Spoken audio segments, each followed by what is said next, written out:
Okey, bismillahirrahmanirrahim.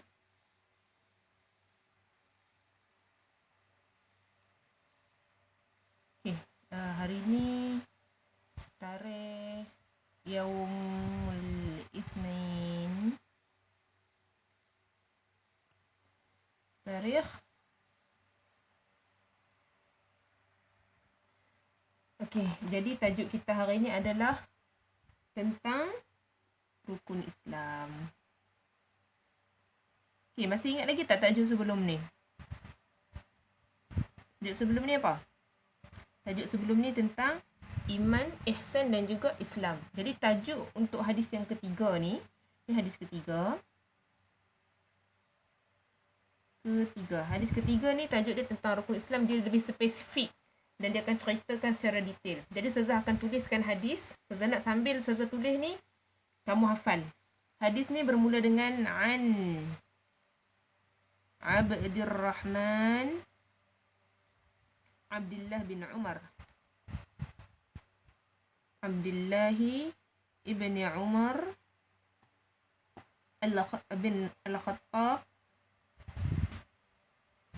radhiyallahu anhu. Radhiyallahu anhu ke radhiyallahu anhuma? Radhiyallahu anhuma lah. Sebab apa radhiyallahu anhuma?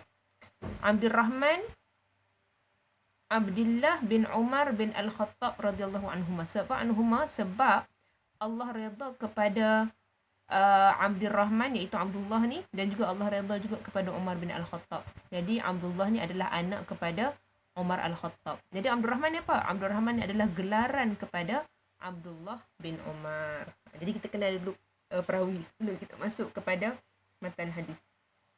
Okey, kita pergi kepada matan hadis. Qala sami'tu Rasulullah sallallahu alaihi wasallam yaqul. Okey, hadis ni simple je. Qala, ni sambil-sambil kamu hafal terus ya. Qala sami'tu Rasulullah sallallahu alaihi wasallam yaqulu. Okey, apa isi dia? Buniyal, Ustazah sebut ni mesti kamu dah tahu. Buniyal Islamu ala khamsin. Okey, jadi khamsin ada berapa semuanya? Ada 5 lah. Buniyal Islamu ala khamsin. Bunia apa bunia? Dibina Islam itu atas 5 perkara. Jadi ada 5 perkara dalam hadis ni disebutkan, iaitu syahadati an la ilaha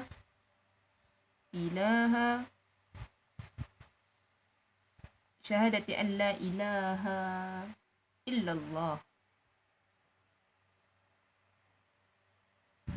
wa anna Muhammadan Rasulullah. Okay. Seterusnya, ke bawah supaya kamu nampak poin dalam hadis ni. Wa iqamis salah. Wa iqami as-salati. Kemudian apa lagi? Wa ita'iz zakah.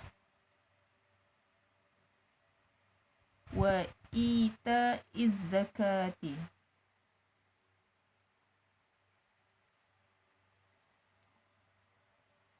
Okey, seterusnya apa lagi? Oh, tak nampak. Okey, pendek sikit. Wa ita'iz zakah.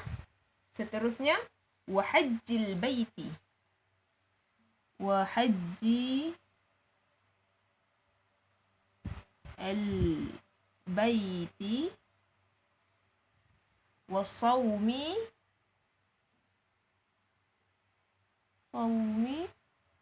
Ramadana. Okey. Hadis riwayat rawahu Al-Bukhari wal Muslim.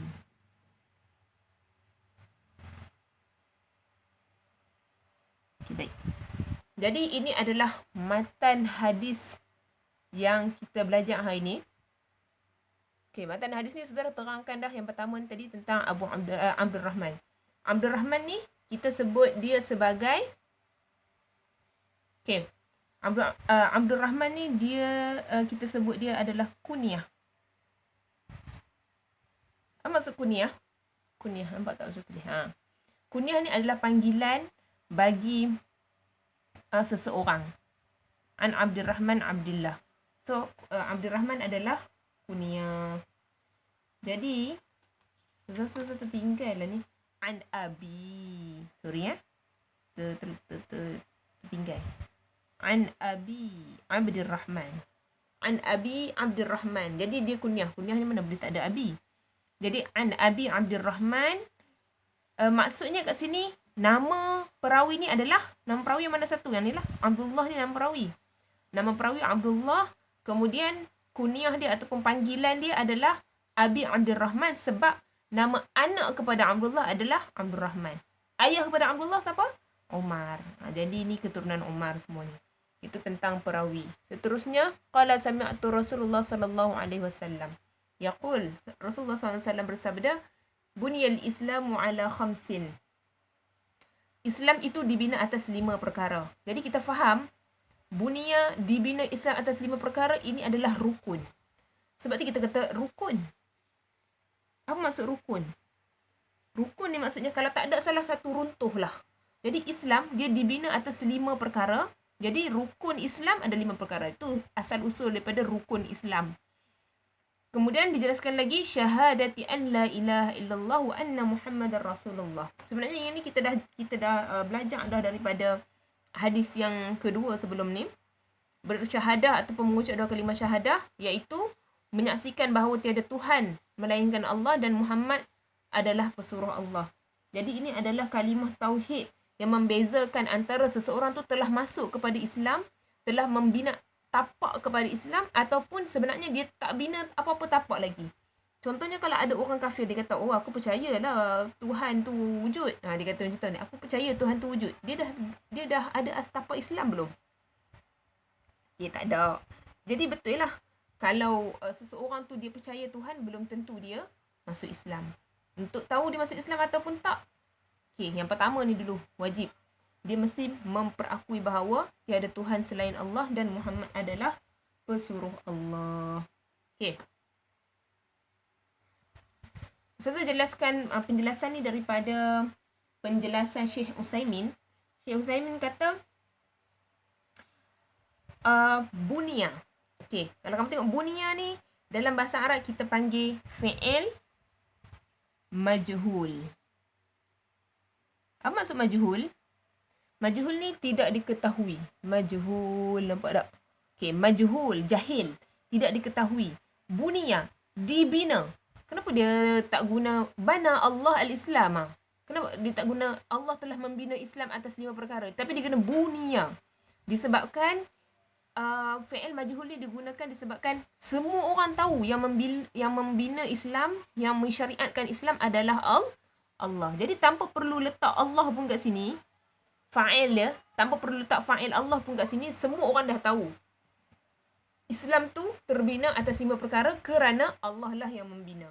Sebab ada keadaan-keadaan tertentu, Syekh Utsaimin kata memang dia tak guna fa'il yang menjelaskan secara, dia tak sebut nama Allah pun kat situ. Jadi keadaan-keadaan tu kita faham lah. Contohnya macam dalam surah An-Nisa. Surah An-Nisa ayat ke-28. Okay, dalam surah An-Nisa ayat ke-28 ni Allah sebut khuliqal insana. Khuliqal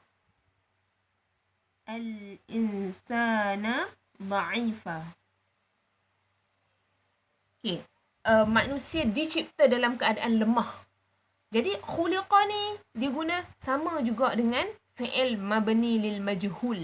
Buniya, khuliqa, buniya. Dia guna majhul juga. Dan siapa yang mencipta manusia dalam keadaan dhaif ni? Tak ada pun Allah kat sini. Tak perlu letak pun kita dah tahu.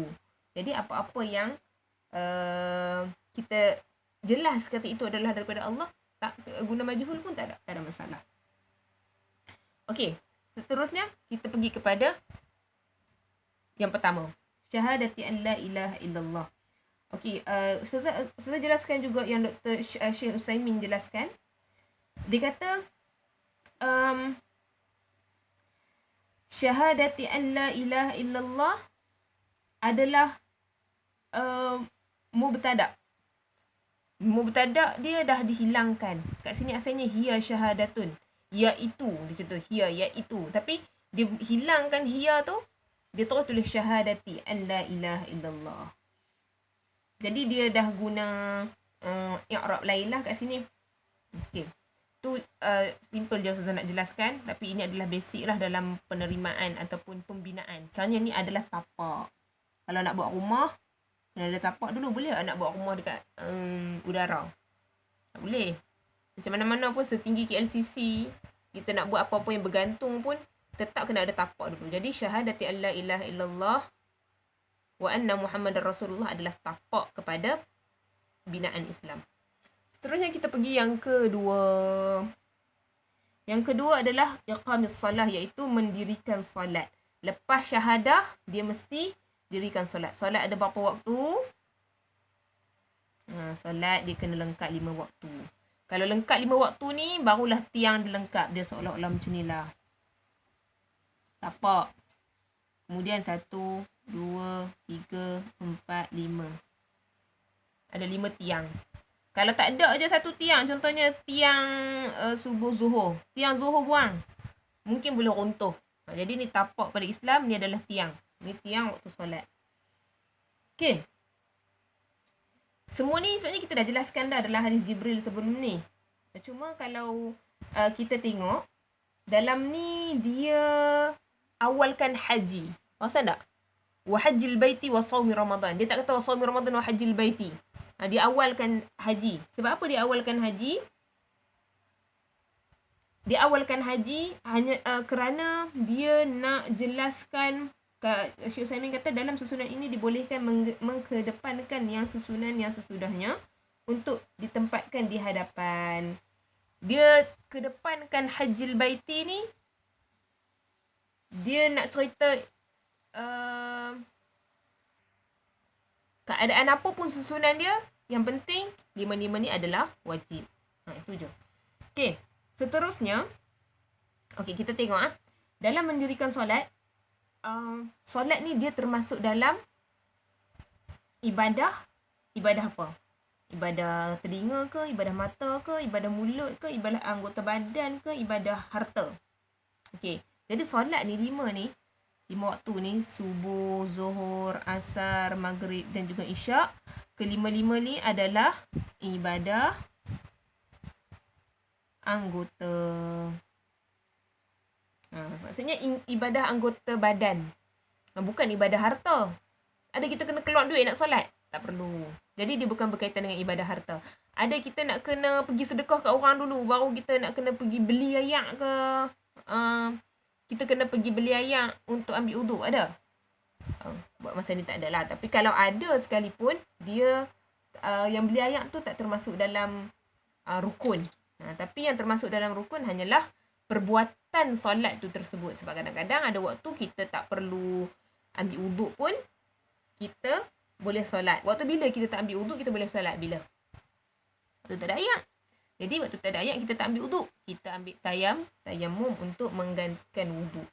Okey, seterusnya kita pergi yang kedua. Yang kedua ni ibadah apa? Kalau tadi ibadah anggota badan tak boleh keluar duit. Kalau zakat ni ibadah apa? Ibadah harta. Kalau orang miskin dia tak ada harta, dia kena bagi zakat tak? Dia tak bagi zakat sebab dia lah yang akan terima zakat. Jadi yang kedua ni termasuk dalam ibadah harta. Kemudian kita pergi kepada saumi Ramadan. Kalau saumi Ramadan, dia ibadah apa? Ibadah badan juga. Okey. Kalau Ramadan ni, Ustazah nak bezakan antara solat dengan Ramadan. Puasa Ramadan. Puasa Ramadan, dia adalah ibadah anggota juga. Okay, tapi apa beza dengan solat ni? Kalau solat ibadah anggota semata-mata. Maksudnya tubuh badan seorang tu untuk dia buat apa yang Allah suruh. Allah suruh solat. Tapi Ramadan, dia adalah ibadah anggota untuk meninggalkan. Meninggalkan apa? Meninggalkan apa yang dia boleh buat.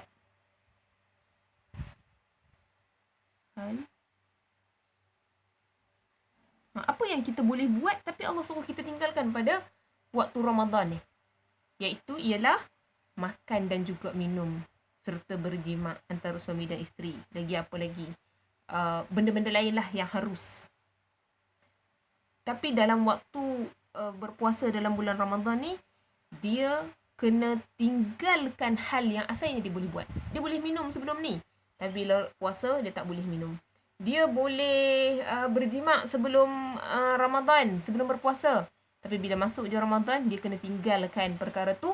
Dengan tujuan apa? Dengan tujuan mengikut arahan Allah tadi. Allah suruh. Kalau solat, dia tak payah tinggal apa-apa pun. Dia hanya perlu buat apa yang Allah suruh. Dia sempurnakan rukun. Jadi dia agak berbeza sikit kalau kita tengok kat sini. Okay. Jadi, dan yang terakhir Hajjil Bait. Ini adalah ibadah apa ni kat sini? Dia tulis kat sini apakah perasaan. Okay. Kalau tengok kat sini, haji termasuk. Oh, kamu tak nampak, patutlah. Ini syarah dia. Okay. Kita misalkan seorang yang ada di Mekah, apakah ia memerlukan harta? Jawab, apabila ia mampu berjalan kaki, maka harta tidak diperlukan. Okay, untuk ibadah haji ni, dia ada dua keadaan. Adakah dia ibadah harta? Kalau orang tu memang duduk Mekah, dia ibadah harta tak? Tak. Dia tak perlu keluarkan apa-apa pun, dia tak perlu keluarkan duit pun kalau dia memang orang Mekah. Dia nak tunaikan haji, dia tak perlu keluarkan duit. Tapi kalau kita kat Malaysia, boleh kita nak pergi free? Tak boleh, kita kena banyak duit, apa semua kan. Jadi dijelaskan kat sini, seorang yang ada di Mekah, apakah ia memerlukan harta? Jawab, apabila ia mampu berjalan kaki, maka harta tidak diperlukan. Adapun perkara nafkah, maka nafkah itu adalah sudah menjadi satu keharusan baginya. Kerana meskipun ia tidak berangkat haji, maka ia tetap memerlukan nafkah sehari-hari. Oleh kerana itu, ibadah haji ini memiliki beberapa kemungkinan. So, dia ada beberapa kemungkinan. Dia tak solid lah. Ia bisa dikatakan ibadah harta atau merupakan ibadah harta sekaligus anggota. Jadi, kat sini, dijelaskan, dia kata walhasil apabila dikatakan bahawa haji itu merupakan ibadah harta sekaligus anggota, maka itu lebih tepat. Jadi senangnya Ustazah buat kesimpulan kat sini, dalam ibadah haji ni adalah dia termasuk dalam ibadah harta dan tambah ni dan anggota. Sebab dia ada kemungkinan macam-macam kat sini. Okay, jadi kat sini Ustazah nak bagi dua dalil daripada Quran dan juga hadis. Okay, yang pertama yang boleh menyokong hadis yang kita jelaskan hari ini. Yang pertama, wa innahu lihubbil khairi lasyadid. Wa innahu lihubbil khairi lasyadid. Ayat ke-8 surah Al-Adiyat.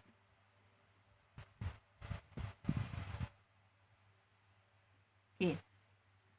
Ayat ni apa maksud dia? Dan sesungguhnya dia sangat bakhil. Lihubbil khairi lasyadid. Dia sangat bakhil kerana cintanya kepada hubbil khairi lasyadid. Dia sangat-sangat sayangkan kepada harta. Dan dia sangat bakhil. Jadi ini adalah sifat yang Allah nak manusia ubah dengan cara manusia laksanakan yang mana satu agak-agak. Nak pergi mana ni agak-agak? Yang ni. Dan juga yang ni. Jadi dalil ni sebenarnya adalah dalil yang menyokong kepada dalil ni tentang sifat manusia yang sangat suka ke harta dan macam mana nak menyelesaikan sikap suka kepada harta ni dengan cara menunaikan haji dan juga memberikan zakat. Kemudian saya nak bagi dalil yang kedua. Dalil yang kedua ni tentang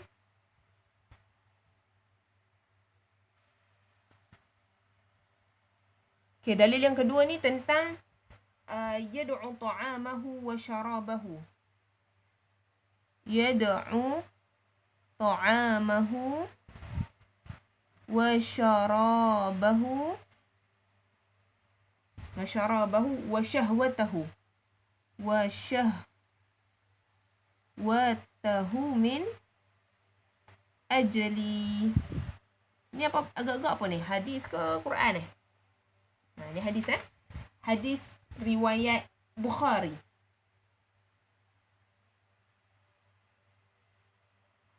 Okey, terjemahan dia Ustazah nak kamu yang salin sendiri. Kamu tak nampak ke? Aduh. Okey. Yad'u ta'amahu. Yad'u ta'amahu wa syarabahu wa syahwatahu min ajli. Maksud dia kamu tulis sendiri ya. Yad'u ta'amahu, dia meninggalkan. Ta'am apa ta'am? Makanan dia. Lagi wa syarabah, dia meninggalkan minuman dia. Lagi dia tinggalkan apa lagi? Syahwatah, hawa nafsu dia. Kerana siapa dia tinggalkan? Min ajli, kerana Allah. Jadi hadis yang kedua ni merujuk kepada mana? Ni merujuk kepada Saumi Ramadan. Ini adalah dalil yang menyokong kepada hadis ketiga dalam Arba'in Nawawiyah. Jadi inilah sikit dari jauh nota Ustazah buat. Okey, itu sahaja. Harap kamu faham. Assalamualaikum.